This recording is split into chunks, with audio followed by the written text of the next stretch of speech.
रतनपुर गांव में एक गरीब किसान रामू अपनी बीवी सरला के साथ रहता था। सुबह के वक्त मिट्टी के छोटे से घर में चूल्हा जल रहा था, जिस पर लोहे की कढ़ाई में थोड़ी सी सब्जी पक रही थी। अचानक दरवाजा खटखटाने की आवाज आती है।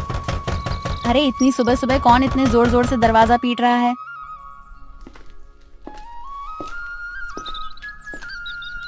दरवाजा खोलते ही सेठ हरीलाल गुस्से में लाल पीला खड़ा था, जो कि बहुत लालची और चालबाज है। वह हर किसी से 2 गुना ब्याज वसूलता था। रामू, बहुत हो गया तेरा नाटक। मेरे पैसे कहाँ हैं? सेठ जी, कल ही तो मैंने आपको पूरी रकम दे दी थी और पूरा हिसाब पक्का कर दिया था, और मैंने आपके पुराने पैसे भी कब के लौटा दिए हैं। देर की वजह से तेरा ब्याज बढ़ गया है। अब वो उधार तुझे 5 गुना ब्याज के साथ लौटाना होगा। 5 गुना? सेठ जी, ये तो अन्याय है। मैंने मेहनत करके ब्याज सहित पूरे पैसे चुका दिए हैं। मैं गरीब आदमी इतना भारी ब्याज कैसे दे सकता हूँ? ज्यादा जुबान मत चला। अगर पैसा नहीं दिया ना तो तेरे घर का ताला तोड़कर बर्तन कपड़ा सब उठा ले जाऊंगा। तेरी बैलगाड़ी भी बेच दूंगा। सेठ जी, गरीब का खून चूसकर आपको क्या मिलेगा? हमारे साथ ऐसा मत करिए। इतना ज्यादा ब्याज मैं नहीं दे पाऊंगा। पैसे तो तुझे देने ही पड़ेंगे। देख लूंगा मैं तुझे। याद रखना रामू, हरीलाल से पंगा लेना आसान नहीं है। सेठ रामू को धमकाते हुए चला जाता है, लेकिन जाते जाते अपने नौकर को कहता है, इस गरीब भिखारी की इतनी मजाल, मुझे ना बोलकर इसने गलती कर दी। इसे तो सबक सिखाना पड़ेगा ताकि गांव में बाकी गरीब भी डर में रहे। आप बताइए, ये जिंदगी कब बदलेगी? रोज रोज 2 वक्त की रोटी के लिए जूझना पड़ता है। कभी मन करता है घर की टूटी छत ठीक करवा दूं, तो कभी सोचती हूँ कि हमारे पास भी अच्छे कपड़े हों, लेकिन लगता है किस्मत ने हमें बस तंगी ही दी है। मुझे पता है तुम्हें तकलीफ है, पर मैं क्या करूं? खेत छोटे हैं, बारिश वक्त पर नहीं होती, ऊपर से कर्ज का बोझ भी सर पर है। मैं दिन रात मेहनत करूं, तब हमारे हिस्से में यही नमक रोटी आती है। मेहनत? हाँ, मेहनत तो आप करते हैं, लेकिन भगवान हमारी सुनता ही कहाँ है। लगता है जैसे भाग्य ने हमें इस गरीबी में ही सड़ने के लिए भेजा है। सरला ने आह भरी, पर चुपचाप सब्जी पकाने लगी। कमरे में सन्नाटा था। रामू ने मन ही मन ठान लिया, आज खेत में चाहे जान निकल जाए, पर घर लौटकर कुछ ऐसा लाऊंगा जिससे सरला के चेहरे पर मुस्कान आ जाए। रामू को नहीं पता था कि आज का दिन उसकी जिंदगी की सबसे बड़ी कहानी की शुरुआत करने वाला है। सुबह के वक्त रामू खेत जाने के लिए घर से निकल रहा है। सुबह की हल्की हल्की धूप खेतों पर पड़ रही थी। सरला के मन में आज कुछ हलचल सी चल रही थी। रामू रोज गांव के बीच से होकर जाने वाला रास्ता मंदिर के पास से गुजरता था। रामू रोज इसी रास्ते से जाता था, क्योंकि यही सबसे छोटा और आसान रास्ता था। मंदिर में उस वक्त बस पुजारी ही थे जो सफाई कर रहे थे। प्रणाम पंडित जी, कैसे हैं आप? तबीयत ठीक है ना आपकी? हाँ बेटा, सब अच्छा है। भगवान का आशीर्वाद तुझ पर हमेशा बना रहे। पुजारी से बात करके रामू अपने खेत की तरफ निकल जाता है। उसी शाम गांव का सबसे अमीर सेठ हरीलाल अपने नौकर के साथ बैठा था। वह बहुत लालची और चालाक था। उसके मन में एक खतरनाक योजना पनप रही थी। सेठ हरीलाल अपने बड़े से घर में खाट पर बैठा पान चबा रहा था। पास में उसका नौकर कालू खड़ा था। अरे कालू सुन, मंदिर के गहनों को देखकर मेरा जी ललचा गया है। कल रात मंदिर में जो सोने चांदी के गहने हैं ना, वो मेरे घर में होने चाहिए। गांव वाले मेरी इज्जत करते हैं, लेकिन पैसा और बढ़ाना है मुझे। सेठ जी, पर यह तो पाप का काम होगा।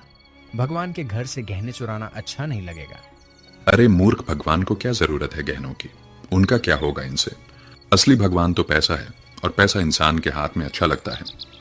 पर गांव वाले अगर उनको पता चल गया तो? बस यही तो मजा है। चोरी हम करेंगे और इल्जाम किसी और पर लगेगा। पता है किस पर? उस गरीब रामू पर। आज उसकी और उसकी बीवी की जुबान बहुत ज्यादा ही चल रही थी। रामू, वो तो रोज मंदिर के पास से ही अपने खेत के लिए जाता है ना? हाँ, हम इसी बात का फायदा उठाएंगे। सबको लगेगा कि उसी ने चोरी की, गांव वाले पहले ही उसे तिरछी नजरों से देखते हैं। बस आज रात ही हम अपना काम कर देंगे और सुबह हंगामा हो जाएगा। तू बस ये याद रख, कोई गलती नहीं होनी चाहिए। आधी रात को हम मंदिर में घुसेंगे, गहने उठाएंगे और अपने गोदाम में छुपा देंगे। सुबह मैं खुद शोर मचाऊंगा और रामू का नाम लूंगा। कालू डरते डरते सिर हिलाता है और अपने सेठ की बात मान लेता है। रात का समय था। गांव में हर तरफ सन्नाटा था। बस कहीं कहीं कुत्तों के भौंकने की आवाज आ रही थी।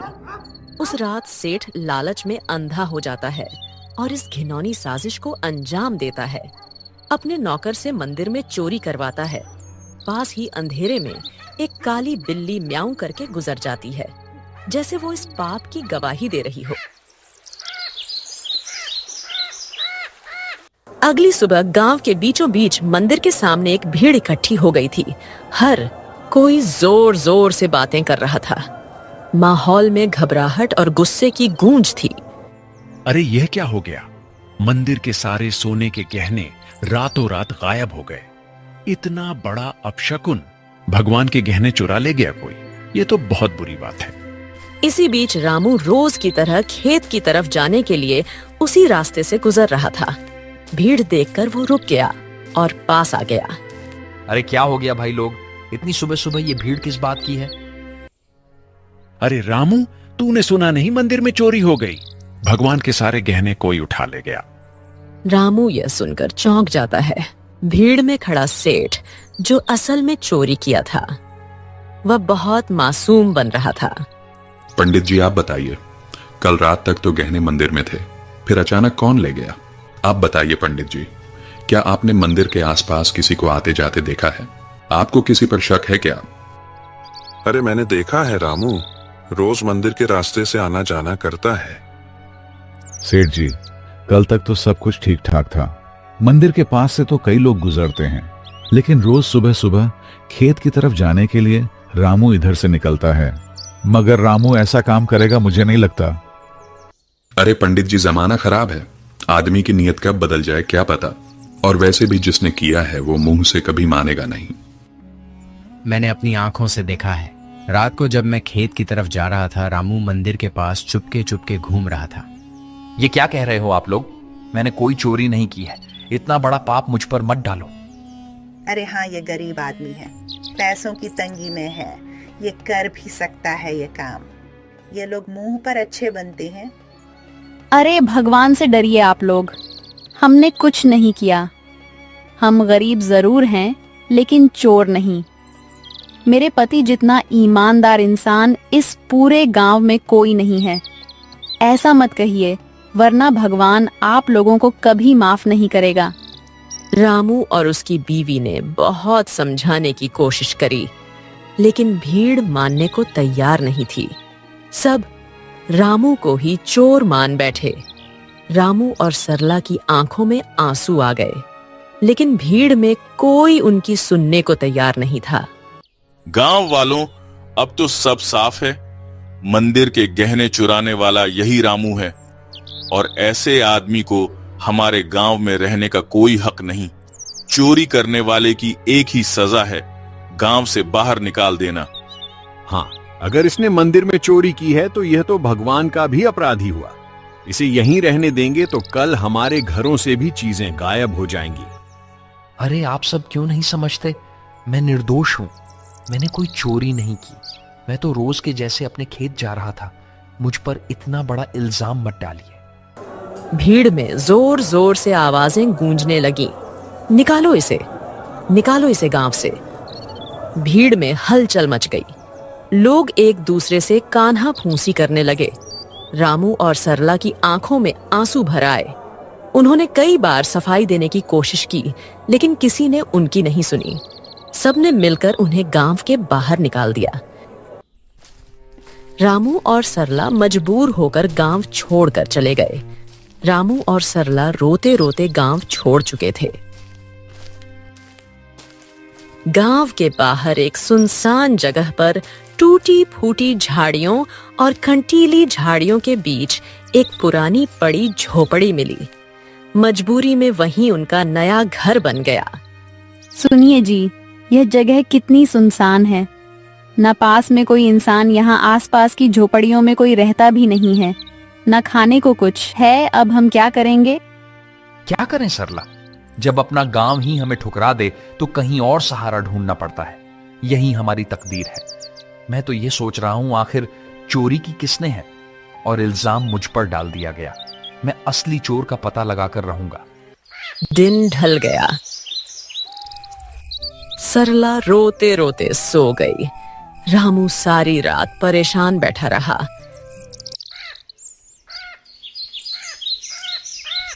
अगली सुबह जब रामू उठा तो उसने देखा कि सरला रो रो कर भूख से कमजोर हो गई है।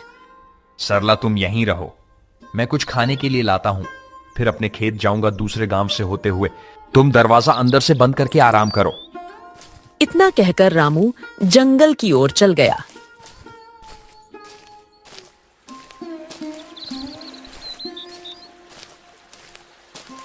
रामू ने सरला को कुछ फल और आसपास की नदी से पानी लाकर दिया। रामू दूसरे गांव से होते हुए अपने खेत जाने के लिए निकल गया। अचानक घने जंगल में सामने से एक साधु बाबा प्रकट होते हैं। उनकी लंबी दाढ़ी और वस्त्र उन्हें अलग ही आभा दे रहे थे। रामू उनके पास गया। बेटा, तू कौन है?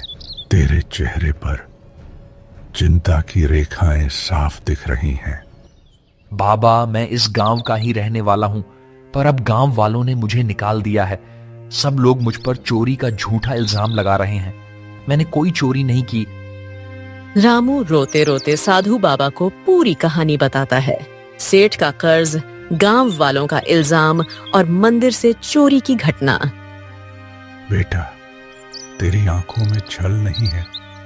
तू सच्चा और साफ दिल का इंसान है। तेरी पीड़ा मैं समझ सकता हूं।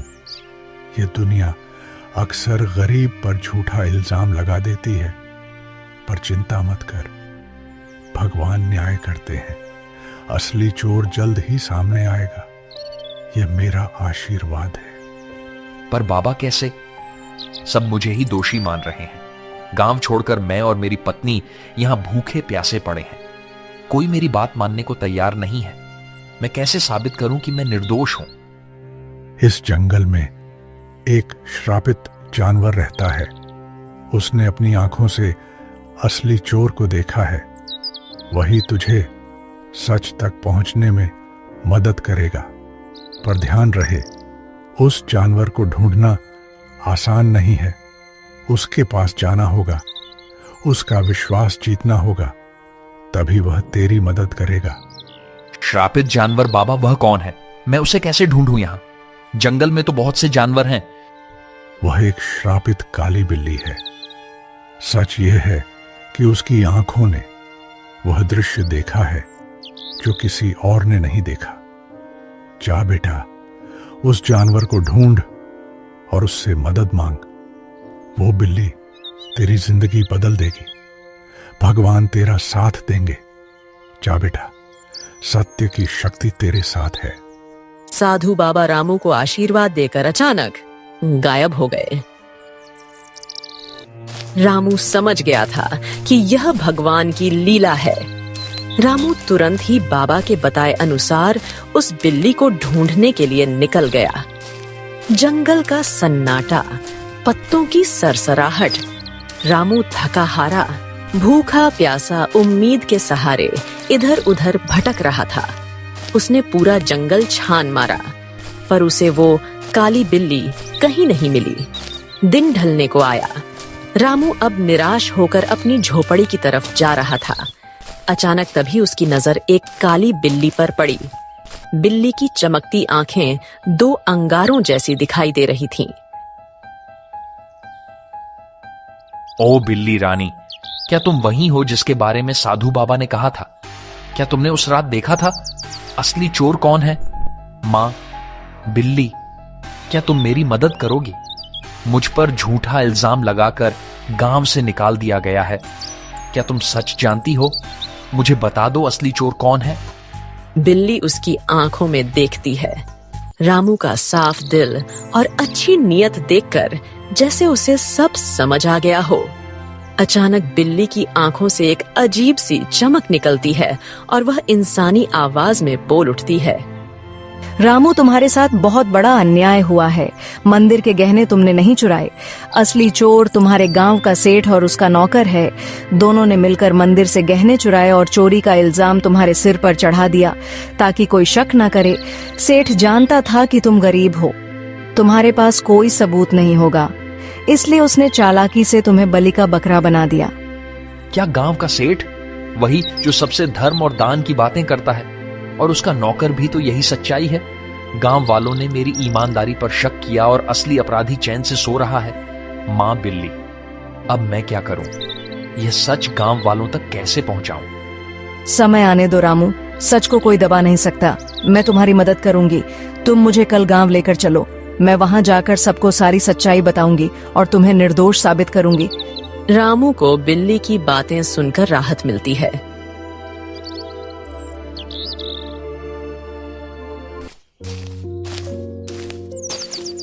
वह घर जाकर सरला को पूरी बात बताता है।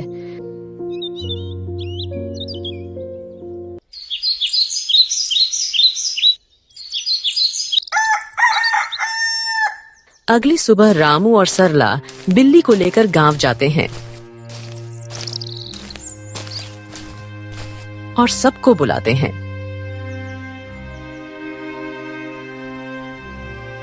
गांव वालों, आप सबने मुझे चोर बोलकर गांव से निकाल दिया था, पर असली चोर अभी भी गांव में ही बैठा है। आज मेरे पास एक गवाह है जो मुझे निर्दोष साबित करेगा। गांव वालों सुनो, असली चोर रामू नहीं है। मैंने अपनी आंखों से देखा है। मंदिर के गहने सेठ और उसके नौकर ने मिलकर चुराए हैं। अगर तुम्हें यकीन नहीं होता तो सेठ के घर जाकर देखो, मंदिर के गहने वहीं मिलेंगे। अरे, यह बिल्ली बोल कैसे रही है? चलो हम जाकर देखते हैं सेठ के घर गहने हैं या नहीं। वैसे भी सेठ ही हमें हमेशा धोखा देता रहा है। बिल्ली को बोलता देख सब चौंक जाते हैं और गांव के कुछ लोग सेठ के घर जाते हैं। उनको गहने सेठ के घर में मिल जाते हैं। अब पूरे गांव में बातें होने लगी। सेठ चोर है, सेठ चोर है। सब बोलने लगे। सेठ ने चालाकी से अपने नौकर को इशारा करा और सारा इल्जाम नौकर पर डाल दिया। अरे नहीं नहीं, मैं चोर नहीं हूं। ये सब मेरे नौकर की करतूत है। उसने ही चोरी की है। मैं तो खुद हैरान हूं। झूठ मत बोलिए सेठ जी, आप सबसे ब्याज में 4 गुना पैसे वसूलते हो, अब चोरी भी करवा रहे हो। ठीक है, अगर तुम सब कहते हो तो इस नौकर को सजा मैं दूंगा, क्योंकि यही असली चोर है। मुझे इस बारे में कुछ नहीं पता था। सेठ ने पूरे गहने वापस मंदिर में रखवा दिए। अब गांव में उसकी कोई इज्जत नहीं करता है। पूरे गांव वालों ने रामू से माफी मांगी। उन्हें अपनी गलती का एहसास हो गया। सबने पूरे आदर सम्मान के साथ रामू और सरला को गांव वापस बुलाया।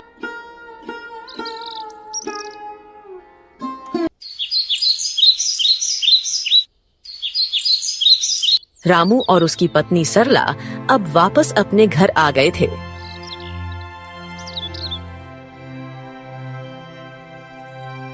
शाम का समय, हल्की ठंडी हवा चल रही है। रामू बोलने वाली बिल्ली के साथ खेत की तरफ जा रहा था।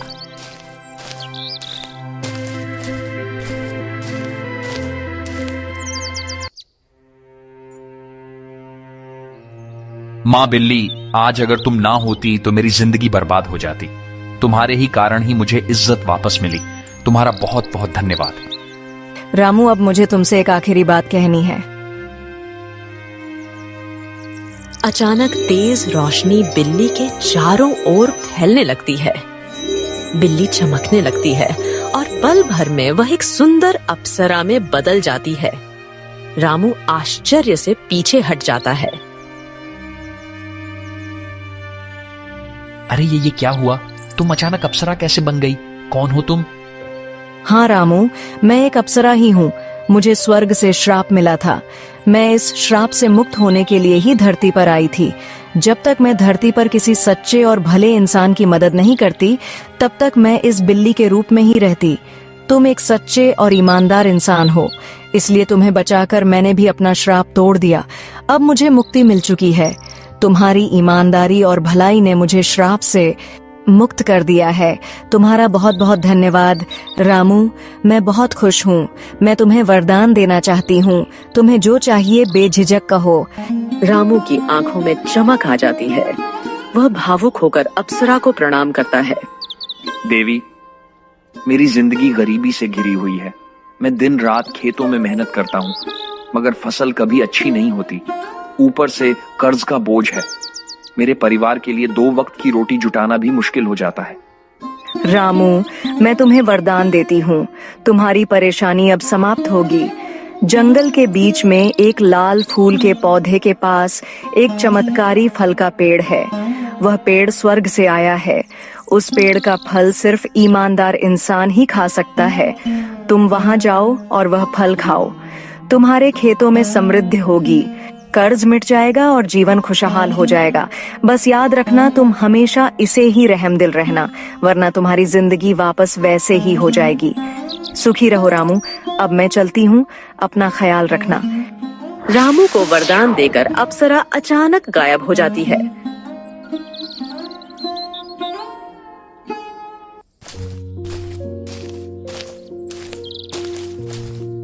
रामू जंगल में चारों तरफ उस चमत्कारी पेड़ को ढूंढता है। सूरज ढलने को होता है। थका हारा रामू अचानक लाल फूल के पौधे को देख लेता है। रामू धीरे धीरे आगे बढ़ता है और देखता है कि पौधे के पीछे एक सुंदर चमकदार पेड़ खड़ा है। पेड़ की टहनियों पर सुनहरे फल चमक रहे हैं। रामू श्रद्धा से पेड़ के पास जाता है। पेड़ देवता, मुझे अप्सरा ने आपके पास भेजा है। मैं गरीब किसान रामू हूँ। क्या मैं आपके फल खा सकता हूँ? अचानक पेड़ से आवाज आई। रामू, मुझे सब पता है। तुम सच्चे और भले इंसान हो, इसीलिए अप्सरा ने तुम्हें यहां तक पहुंचाया है। तुम मेरा एक फल खा लो, तुम्हारी सारी परेशानियां मिट जाएंगी और तुम्हारा जीवन खुशहाल हो जाएगा।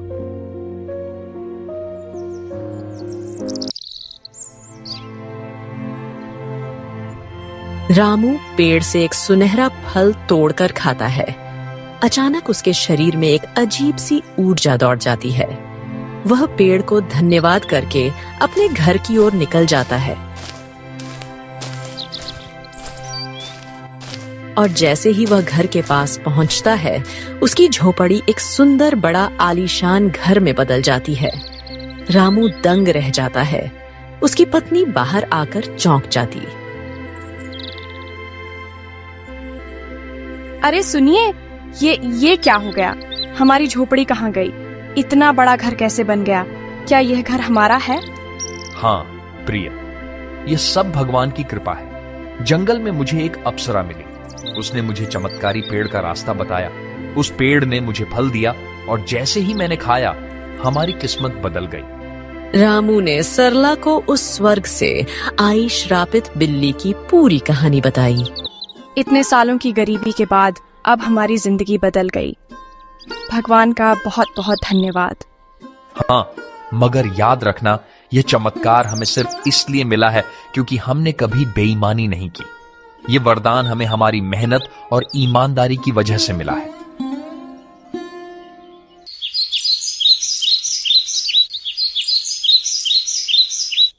अब रामू और सरला अपने नए घर में खुशी से रहने लगे। पर रामू अब भी साधारण कपड़ों में ही रहता था। उसके अंदर जरा सा भी घमंड नहीं आया। उसने हमेशा उस अप्सरा की बात याद रखी। अब रामू गांव में सबकी मदद करने लगा। उसके घर में हमेशा अनाज भरा रहता था और मेहमानों के लिए दरवाजे खुले रहते थे। वह गांव के सारे जरूरतमंद लोगों को अनाज बांटता था। सारे गांव में रामू की बातें होने लगी। हर कोई अब रामू की बहुत इज्जत करने लगा था। एक दिन गांव वालों को रामू की तारीफ करते सेठ हरिलाल ने सुन लिया। यह सब देख हरिलाल को जलन होने लगी। ये सब दिखावा है। कोई इतना अमीर अचानक कैसे हो सकता है? जरूर इसके पीछे कोई बड़ा राज है। अगर यह ऐसे ही अमीर होता रहा तो गांव में मेरी इज्जत तो मिट्टी में मिल जाएगी। अबे कालू सुन, तू जरा रामू पर नजर रख और पता कर कि इसके पास दौलत आने का असली राज क्या है। उसी दिन से सेठ का नौकर रामू पर नजर रखने लगा।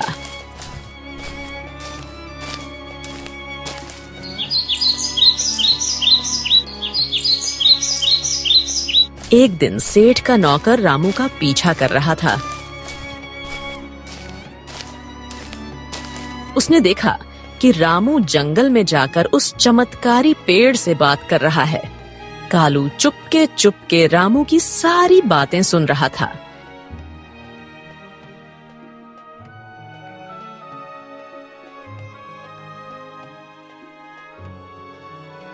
सेठ जी, मैंने सब देख लिया, सब पता कर लिया। रामू उस जंगल के बीच वाले पेड़ से बात कर रहा था। उसने उस पेड़ का फल खाया है जिसकी वजह से उसकी गरीबी दूर हुई और वह अमीर बन गया। क्या सच में? तो चल अभी उसी पेड़ के पास चलते हैं। अगर रामू अमीर हो सकता है तो मैं क्यों नहीं? मैं तो उससे भी बड़ा अमीर बनूंगा। मेरे पास तो पहले से ही ताकत और पैसा है। उस पेड़ को मैं अपनी मुट्ठी में कर लूंगा। सेठ लालच में आकर तुरंत अपने नौकर के साथ जंगल की ओर निकल गया। पर उसे क्या पता था, आज यह लालच उसे ले डूबेगी। वो लोग पेड़ के पास पहुंचे और फल तोड़ने की कोशिश करते हैं, पर एक भी फल उनसे नहीं टूटता। सेठ गुस्से में आकर पेड़ से कहता है, ओ पेड़, सुना है तूने रामू को फल देकर अमीर बनाया है। अब मुझे भी अपने फल दे, जल्दी कर। मैं इस पूरे गांव का सबसे बड़ा आदमी हूं। अब मैं और भी शक्तिशाली बनना चाहता हूं। सेठ, तू लालची है, अहंकारी है और बेईमान है। मैं अपना फल सिर्फ उसी को देता हूं जिसके दिल में दूसरों के लिए करुणा हो, जो ईमानदार हो और सच्चा हो। तेरे दिल में सिर्फ लालच और घमंड है, इसलिए तुझे कभी यह फल नहीं मिलेगा। क्या कहा? तू मुझे फल नहीं देगा? अरे मूर्ख पेड़, अगर तू मुझे फल नहीं देगा तो मैं तुझे जड़ से काट दूंगा। तेरे जैसे 1000 पेड़ मैं खरीद सकता हूं मैं। अब तू देख, तुझे काट कर मैं तेरे सारे फल ले लूंगा। अबे कालू, कुल्हाड़ी उठा और इसे काट डाल। गांव जाकर उस रामू को भी आज मैं खत्म कर दूंगा। कालू भाग कर जाता है और कुल्हाड़ी लेकर आता है। सेठ पेड़ को अपने पैर से मारने लगता है और उसका नौकर कुल्हाड़ी से पेड़ काटने की कोशिश करता है, लेकिन कुल्हाड़ी लगते ही चिंगारियों में निकलती है। अचानक आसमान से बिजली गिरने लगी और तेज हवा चलने लगी। ठहरो, तुम दोनों को अपने लालच और पाप का फल अब यही मिलेगा। तुम्हें दूसरों की मेहनत और भलाई से जलन थी, अब तुम्हें इसका परिणाम भुगतना होगा। अचानक पेड़ से एक चिंगारी निकलती है। सेठ और उसका नौकर वहीं जलकर राख हो जाते हैं। सच्चाई और ईमानदारी की राह चाहे कितनी भी कठिन क्यों ना हो, अंत में जीत हमेशा अच्छाई की ही होती है। लालच और बेईमानी इंसान को कभी सुख नहीं दे सकते। भगवान भी उसी का साथ देते हैं जिसका दिल साफ हो और जो दूसरों की मदद करता है। इसीलिए हमें हमेशा नेक रास्ते पर चलना चाहिए।